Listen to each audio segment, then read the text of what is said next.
Mr. Singh, thank you so much for being here with us today. The Liberals admitted that they overreached on having clean water in all First Nations communities by 2021. They've changed that target again to 2026. APTN was part of a consortium that did an investigative series called Clean Water Broken Promises, which found numerous problems with the federal plan for First Nations water projects. What are your thoughts on all of this? So, sort of the missed target, what the investigation found?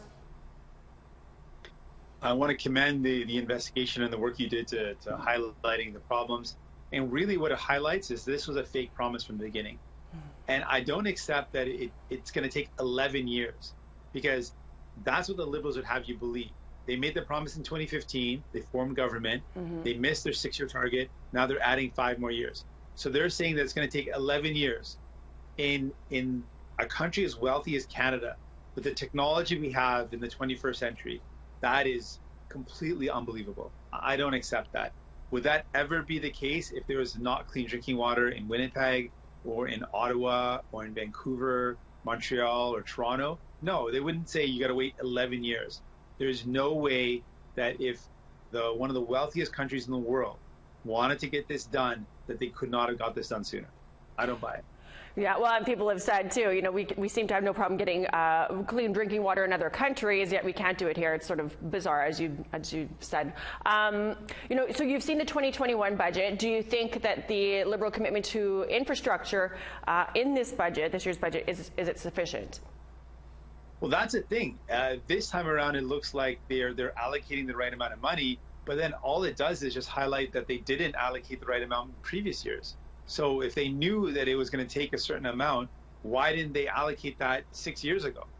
Like, it really just adds insult to injury, because now they're saying, oh, look, we've got enough money budgeted to get this done. Well, then why didn't you do that 6 years ago? And you let people and communities wait 6 years when you knew that that was an insufficient amount? I mean, it's just, the whole thing is just ludicrous. Like, it's so frustrating.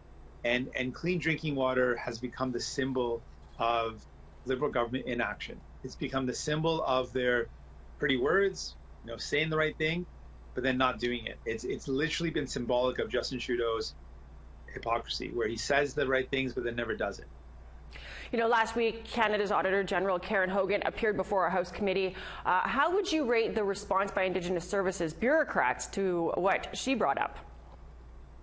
Yeah, she really highlighted that there is clear systemic problem, that this is not a one-off or just like a fluke. It's clearly and consistently a pattern of behavior that the adequate resources, adequate priority and prioritization of the needs of Indigenous communities are being missed on a systemic basis. It's not just, one person dropped the ball. It is a clear systemic approach, systems-wide, that they're not actually prioritizing the needs of Indigenous people. That's really the takeaway message. Let's get in our time machines for a second here and travel back to 2015. Let's pretend your party won the last 2 federal elections. What would you guys have done that would have been any different, that would have come up with better outcomes for First Nations? Every single resource possible I would put towards making this happen. Because this is really about human rights. This is about dignity. This is about accessing something that is so vital for human life. Having clean drinking water is a fundamental, basic starting point. We need to do far more than that to rectify the injustice that Indigenous people have faced. This is just a starting point. So putting every resource possible, having all the experts possible, speaking with Indigenous communities who have said, we know the solutions. We're often just being told what to do as opposed to being partners. Having a partnership and a relationship where it's nation to nation.